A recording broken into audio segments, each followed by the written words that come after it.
सलाम हुजूर। शहंशाह का इकबाल बुलंद हो। रेशम खान ने आपसे मिलने की दरख्वास्त की है हुजूर। भेजो उन्हें। मानसिंह के यहाँ ठहरने के पुख्ता इंतजाम किए जाएं। इनकी अच्छी तरह से खातिरदारी हो। नाम शहंशाह।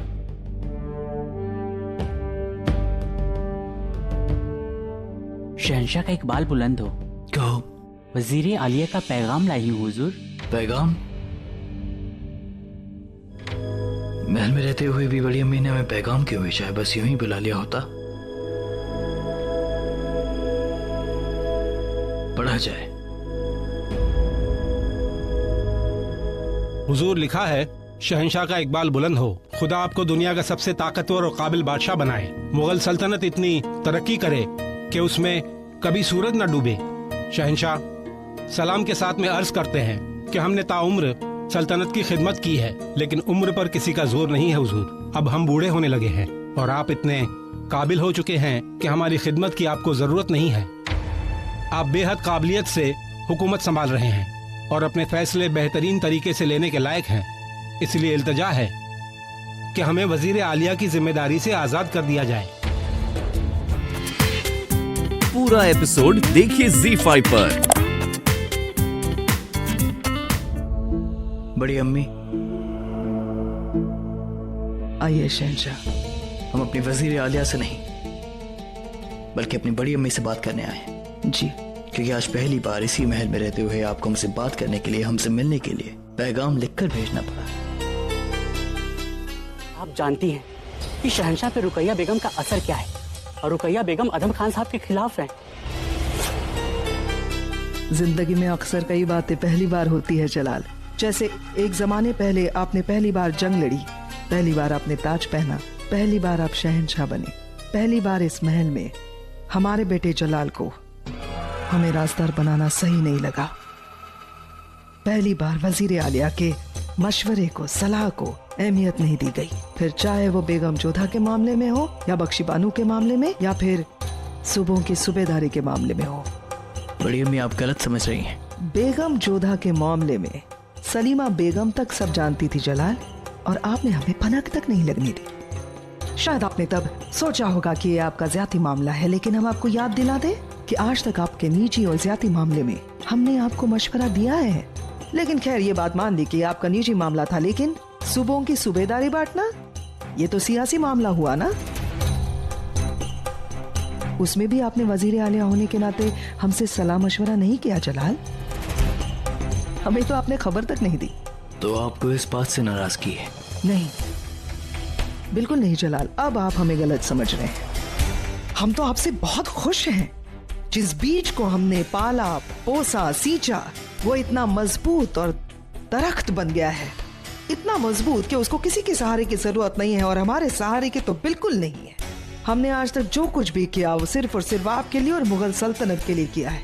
लेकिन अब बस, अब उम्र हो गई हमारी, और इसीलिए हमें लगता है कि आप हमें मक्का शरीफ जाने की इजाजत दे दे, ताकि हम खुदा की बारगाह में जाके आपके लिए दिन रात दुआ करते रहे। और वैसे भी सियासी मामलों में तो आप मुख्तार हो ही गए हैं, और आपके ज्यादती और निजी मामलों में आपको हमारी जरूरत नहीं है, इसलिए हमें जाने दीजिए। अब आप गलत हैं बड़ी अम्मी।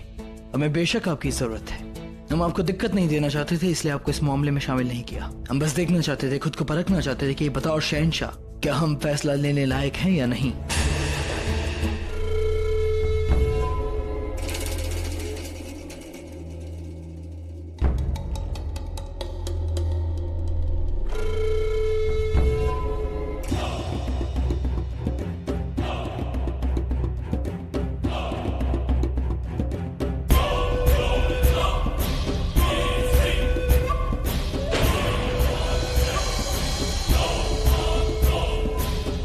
क्या बात है तस्नीम, आज आपने हमें सलाम अर्ज नहीं किया?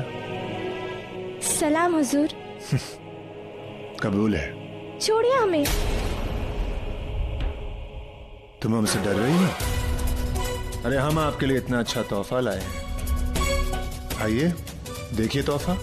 आओ दिखाते हैं। छोड़िए हमें, हमें आपके साथ नहीं जाना। आदम खान, हमें।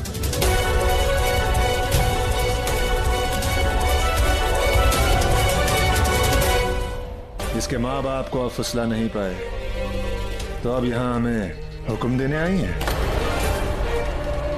हट जाइए हमारे रास्ते से। हमने कहा तस्नीम को छोड़िए। ये मुगल शहंशाह की बेगम का आदेश है।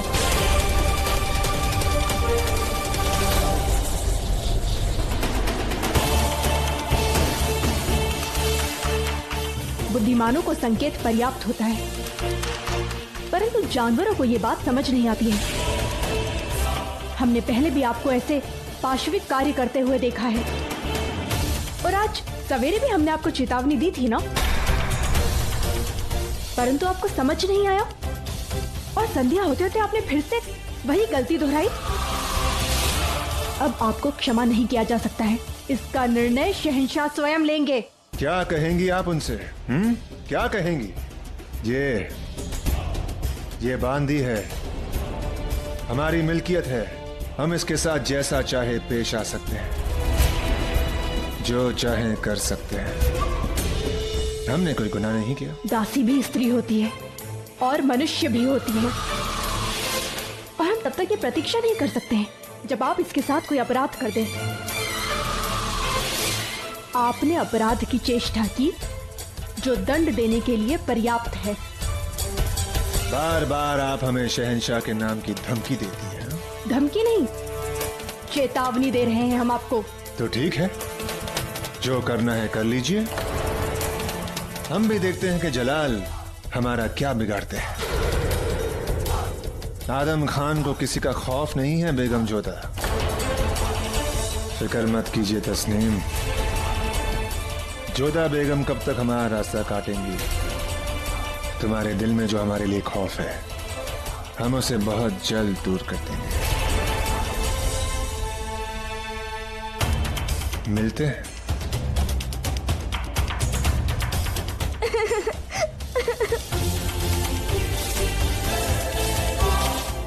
हम उनके रास्ते में नहीं जा रहे, बल्कि वो हमारा रास्ता काट रही है।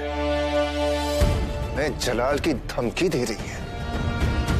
जलाल, जिसकी रियासतें हमने जीती हैं, गलतफहमी में है जोधा बेगम। ये आदम खान जलाल से डरता है। आहिस्ता बात करेंगे? आप जलाल के बारे में बात कर रहे हैं। और आदाब वजीर आलिया, सूबेदार अदहम खान साहब को कल दीवाने खास में हाजिर रहने का हुक्म है।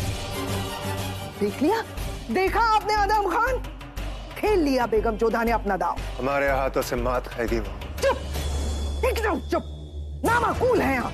कहाँ हम आपको सूर सुबह का हाकिम बनाना चाहते हैं, और कहाँ आप एक मामूली बांदी की एक नाबालिग बेटी के साथ इश्क फरमा रहे हैं। शर्म आनी चाहिए आपको। कहाँ दीवाने खास में हम आपकी तरक्की का ऐलान सबके सामने सुनना चाहते हैं, और कहाँ दीवाने खास में कल आप मुलजिम बनकर खड़े रहेंगे।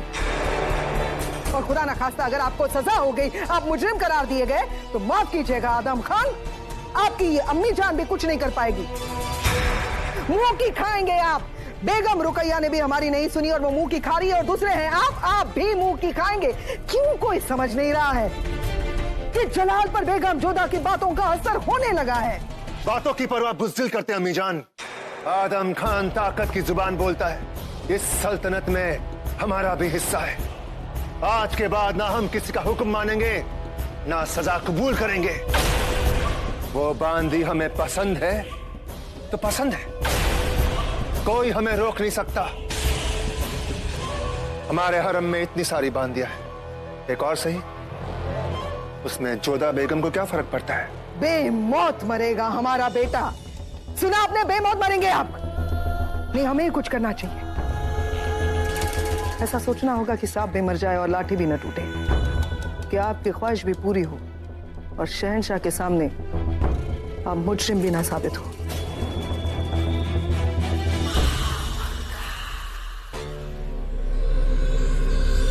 एक बात हमारी कान खोल के सुन लो, कल दीवाने खास में आपको वही कहना है जो हम आपसे कह रहे हैं।